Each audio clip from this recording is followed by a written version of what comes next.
যে 1951 বিভিন্ন দল সংগঠনে অনাবৰত এটা কথা কয় যে 1951 যিসকল লোক আছে ইয়াত নন ট্ৰাইবেল লোক তেখেতলোক ইয়াৰ কাৰ্বি আংলঙৰ পৰা যাব লাগিব বুলি বিভিন্ন দল সংগঠনে আইনত আৰু সংবিধানত যি লিখা আছে আমি তেনেকেই কাম কৰিব লাগিব।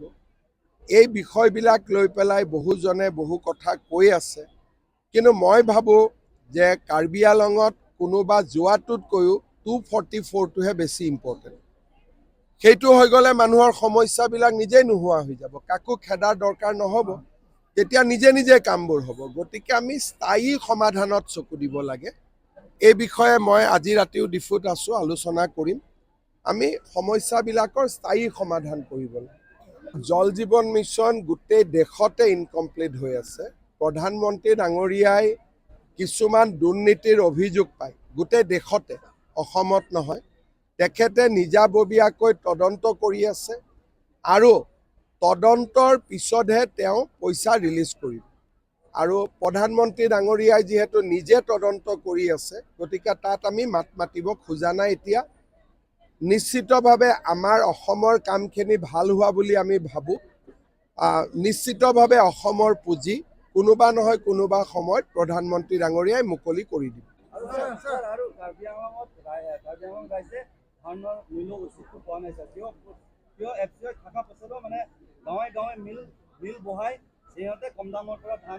এইটোতো কৰিব নোৱাৰে, আমিতো 2600 টকা দি আছোঁ। আচ্ছা, যদি তেনেকুৱা আছে মই কালিয়ে অফিচাৰ পঠাম। কাৰ্বি আংলঙৰ ৰাইজে এটা কথা বুজিব লাগে যে চৰকাৰে 2670 টকাত ধান কিনি আছে। মই আজি DCSPক চবত কম, কোনোবাই যদি মাজৰ মানুহে ধান কিনি আছে আমি এৰেষ্ট কৰিব লাগিব। এটা মিল কাৰ্বি আংলং কাউন্সিলেও বনাব পাৰে ৰাজহুৱা কৰি, প্ৰত্যেক 5টা সমষ্টিত 5টা মিল। মই কথা পাতি লওঁ বাৰু।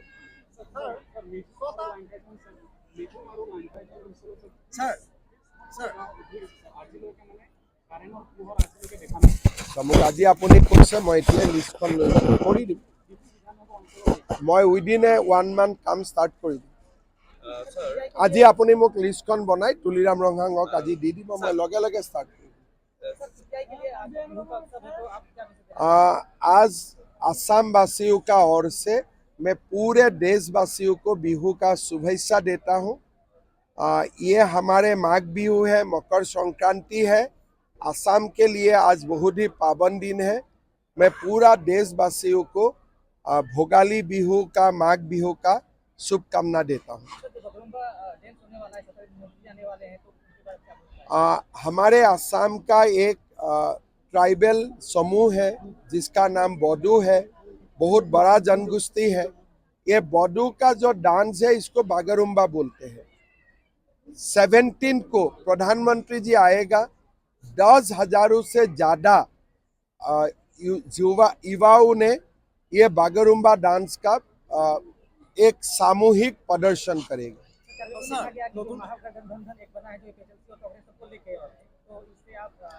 देखिए, APSLC या कांग्रेस का कोई एजेंडा नहीं है और ये लोग घृणा चाहते हैं, हम लोग प्रेम और मोहब्बत चाहते हैं। तो इसीलिए आपने देखा होगा अभी सारे गांव का मालूम ही है कितना हमको प्यार करता है। आप लोग तो खुद ही देखा है, चुनाव का परिणाम तो उसी से ही आपको पता चल जाना चाहिए।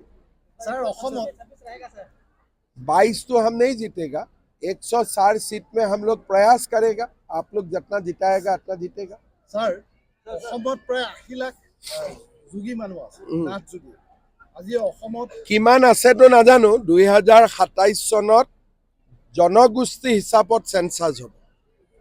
যেনেকে মই নাথ, এইবাৰ সেন্সাছত মই নাথ লিখিম। এইবাৰ সেন্সাছত মই নিজক চুতীয়া বুলি লিখিম, আহোম বুলি লিখিম। 27 চনৰ সেন্সাছৰ পিছত আমি গম পাম অসমত কোন জনগোষ্ঠীৰ কিমান মানুহ আছে। কিন্তু ইমান ডাঙৰ এটা সংগ্ৰাম চলি আছে স্যাৰ, মোৰ লগত আলোচনা চলি আছে। অৰবিন্দ নাথৰ লগত মই যোগাযোগত আছোঁ। কেইদিনমান আগতেতো শ্বহীদ মনবৰ নাথৰ শ্বহীদ স্তম্ভও উদ্বোধন কৰিলোঁ। নাথ সম্প্ৰদায়ৰ মানুহৰ লগত মোৰ বহুতে ভাল সম্পৰ্ক, আমি কথা বতৰা পাতি থাকোঁ। 2 এদিনতে মই মাতিমো তেওঁলোক। স্যাৰ কাৰ্বি আংলঙত যথেষ্টখিনি ৱেব পৰ্টেল বেছিকৈ গঢ়লৈ উঠিছে কাঠফুলাৰ দৰে আৰু ইয়াত যিহেতু কোনো ধৰণৰ ক্ৰাইটেৰিয়া এই পৰ্যন্ত লোৱা নাই বা চৰকাৰখনে কিবা এতিয়া ব্যৱস্থা গ্ৰহণ কৰিব ভাৰত চৰকাৰে পৰ্টেলৰ ওপৰত ৰেগুলেশ্যন এখন আনিব, কাম চলি আছে। তাৰ পিছত এই বিষয়টো আমি এটা ঠিক কৰিব পাৰিম।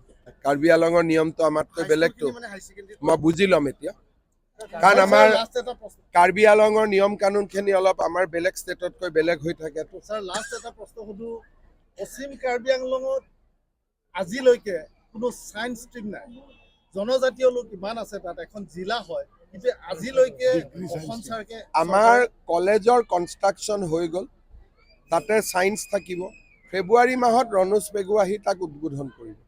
College already building complete. Higher ছেকেণ্ডেৰীবিলাকক হাই ছেকেণ্ডেৰীবিলাকতো ফিডাৰ কলেজ আমি বনাব লাগিব।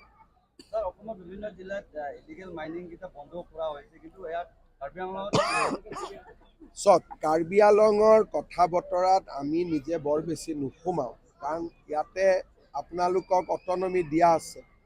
গতিকে আপোনালোকে যদি কমপ্লেইন দিয়ে মই হাত দিব পাৰিম, কিন্তু কমপ্লেইন নিদিলে অসম চৰকাৰে নিজে নিজে কাৰ্বি আংলঙৰ মাজত সোমাই গ'লে মানুহে আকৌ আমাকে ধৰিব যে আমি 6 শিডিউলটো বেয়া কৰি আছোঁ। সেইকাৰণে কোনোবাই যদি মোক কমপ্লেইন দিয়ে যে অমুক জেগাত মাইনিং হৈ আছে, মই ডেফিনেটলি একশ্যন ল'ম, কিন্তু কমপ্লেইনটো কাৰ্বি আংলঙৰ পৰা হ'ব লাগিব। কংগ্ৰেছৰ ভিতৰৰ কথা আমি বিচাৰিছিলোঁ যে শিৱসাগৰক ধুবুৰী বনাম বুলি কোৱাৰ পিছত গৌৰৱ গগৈয়ে এই ব্যক্তিজনক পাৰ্টিৰ পৰা বহিষ্কাৰ কৰিব। বহিষ্কাৰ নকৰিলে ব্যক্তিজনে আজি ৰাইজৰ হেঁচাত পদত্যাগ কৰিলে, কিন্তু গৌৰৱ গগৈয়ে কোনো ভূমিকা পালন নকৰিলে। আমি তেওঁৰ পৰা কিয় ভূমিকা পালন কৰাটো বিচাৰিছিলোঁ, কাৰণ তেওঁ যোৰহাটৰ এজন MP, শিৱসাগৰ তেওঁৰ MP এৰিয়াৰ ভিতৰত পৰে। ইয়াৰ পৰা বুজা যায় যে গৌৰৱ গগৈৰ মৰম যোৰহাট বা শিৱসাগৰৰ প্ৰতি নহয়, গৌৰৱ গগৈৰ মৰম মিয়াৰ প্ৰতি বেছি আছে। আমি গৌৰৱ গগৈৰ নিৰাপত্তাক বা গৌৰৱ গগৈ যে কোনো পদক্ষেপ নল'লে তাৰ বাবে আমি গৌৰৱ গগৈক গৰিহণা দিছোঁ। আমাৰ অসমীয়া মানুহৰ বাবে বিহু আমাৰ এটা জাতীয় উৎসৱ। মেজি আমি কিয় জ্বলাওঁ? কাৰণ জুইৰ বা অগ্নিয়ে অমংগল বা আন্ধাৰক ধুই যাওঁ। মেজি জ্বলোৱাৰ পৰিৱৰ্তে কাৰোবাৰ ঘৰ, কাৰোবাৰ বিল্ডিং, কাৰোবাৰ অফিচ, এইটো বিহুৰ মানসিকতা নহয়, এইটো হিংসাৰ মানসিকতা, এইটো ঘৃণাৰ মানসিকতা। অসমীয়াই বহাগ বিহুৰ দিনা, মাঘ বিহুৰ দিনা, কাতি বিহুৰ দিনা কাকো হিংসা নকৰে। আমি এটাই কামনা কৰোঁ যে সকলো পৰিয়ালৰ পৰা মেজিৰ জুয়ে অমংগল আঁতৰাই লৈ যাওক।